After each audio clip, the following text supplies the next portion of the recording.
So up to the 16, we have given them. We'll be back here. If they have not arrested those police officers armed with AK-47 rifles who are mobilized by 2 police vehicles from the county of Nairobi to go all the way to Nyeri to kill Rigathi Gachagua, we shall call for mass action. The church, Kenyans, kila mahali. Because this is clear. If we don't stop this thing now, there will not even be any election. We know these are scare tactics. Ni namna tu wanajaribu hivi na vile, pengine wakimua Rigathi, pengine watu waone maisha lazima yaendelee. We said it and we repeat, if you touch any national leader and assassinate any national leader a few months to the next general election, this country will never be the same again. But we love this country. Kenya, we reminded the police service, is a constitutional democracy. The role of the Kenyan police is to be impartial, not to take instructions from William Ruto. The letters we have dispatched are addressed to even William Ruto himself as a chair of the National Security Council. We think he should, if he was to take his responsibility seriously, would even convene a National Security Council meeting. The IG is the first responder. We have put the others there. Hiyo list mutapatiwa kwa media. And we are saying this matter. Kenya is not any other country anywhere in the world. Kenya will never be allowed to be Haiti. We have said if the police are working hand in hand with goons, there will be no difference as far as Kenyans are concerned. Therefore, the culture of goonism must end. Tulisema ati wataka tuwapatie itinerary yetu kama official opposition. I mean not united opposition. Tukasema inawezekanaje? Tuwapatie itinerary yetu. Ndio sasa nyinyi mujue Rigathi atakuwa pale, Martha atakuwa pale, Eugene atakuwa pale, Muturi atakuwa pale, ndio mpange vile mtaoa leaders. Tunasema hiyo hatuwezi.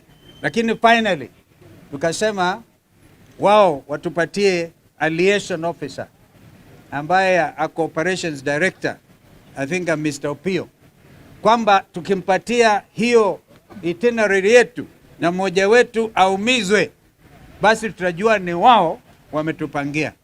Kwa sasa tuambia tunaenda wakulima market, tukitaka tutaenda Mavoko, at least we know the time dimension, they can't organize anything much. So we are afraid of our own police officers who should be protecting every Kenyan.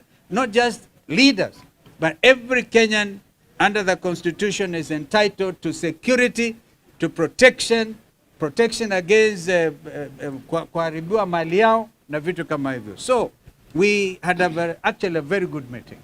And I think from today, kama anajua, we said we shall escalate this matter to the international community, all the human rights organizations, the UN itself. Wajue that indications in Kenya now are that we do not have a police service. We have a country under goonism. I think that it was my brother Rigiji who said, kumbe mulipeleka watu wetu Haiti, mukafanye benchmarking on how to hand over the country to goons. So, well, we all know on the 25th of June last year, goons here walikuwa wanapatiwa nafasi, they were literally escorted by the police. But now the police have even taken over the work of the goons. This is the state of security in our country. And yet, the region requires that we remain vigilant as Kenyans. Thank you. Now, I think my sister can add. I think the bottom line, we are telling the National Security Council, chaired by Dr. William Ruto, and of which the IG is a member, that they must rise to their constitutional duty to ensure that Kenya is governed and security is provided in accordance with the Constitution. We want the National Police Service to get out of goonism, to get out of dirty political work, to go back to their mandate utumishi kwa wote, to provide security to everybody irrespective of their political affiliation. We want demonstrable action within the next 2 weeks so that when we come back on the 16th, if there is nothing to demonstrate, that we are back to the rule of law, to obeying the Constitution, then as Kenyans, we know we are on our own and we can take the next step. We are also telling them, get out of electoral matters. Whenever there is elections, like there was a by-election, let the police do their work of security, not partisan political stance or assisting one political party to get their bit. I do not think we need to go on. Today, we came mainly because of the persistent, coordinated, targeted attacks on the second Deputy President of the Republic of Kenya, His Excellency Rigathi Gachagua. Let him say what he said inside there. Thank you. I think we have faced the IG head-on with his people and looked at him straight in the eye and told him that the attack at Wetima Church on Sunday in Othaya was not an ordinary attack. It was an assassination attempt targeted towards Rigathi Gachagua, sanctioned by William Ruto, planned by Kipchumba Murkomen and Eliud Langat, and a special squad of police officers called Nairobi Sierra of 12 officers was dispatched to eliminate us in charge. We have told the IG that before we come back on the 16th, those members of that unit need to be arrested and disarmed and taken to court, and he must give that assurance. And we have said that if this situation continues after 16th, hatutakuwa na lingine la kufanya ni kuitisha maandamano katika Jamhuri ya Kenya until Kipchumba Murkomen is removed from office, IG Kanja is removed from office, and the 2 DIGs are removed from office, and the National Police Service can be put back into order.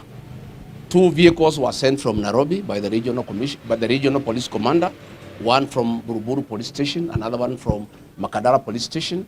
Hao ndio walisafirisha hao maafisa ya polisi ambaye majina yao yote tumewapatia, na tungetaka wachukue hatua, hao maafisa wakuwe disarmed na wapelekwe kotini. Na tutarudi, na kama haitawezekana basi tutauliza Wakenya wajitokeze until things are restored.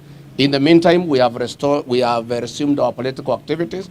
Saa hii tunaingia CBD, tutarudi Othaya on Sunday, tutakuwa pale Gituge on Sunday, na tumeambia police officers kama hawataki kulinda mikutano yetu wasikuje kusaidia wahuni. Yeah? Wasikuje kusaidia wahuni. Ndio sisi tuweze kuendelea. Kwa hivyo sisi tuko hapo na hivyo ndivyo tutaendelea. Asanteni sana. Thank you. I think just to add one thing, ya kwamba we are entering an election year and democracy can only be exercised when we have strong institutions and where we have a secure environment. Yesterday with IEBC, we raised issues of concern from the opposition, and tomorrow we are expecting that what we have gathered here from the police, action will be taken, both by the police to ensure there is security, IEBC to ensure that there are proper preparations for the next general elections. Violence has become an existential threat to our democracy, and we've seen it in Chwele, we saw it in Malava, we saw it in Othaya last week, we saw it in Gilgil, and we are saying enough is enough. Thank you.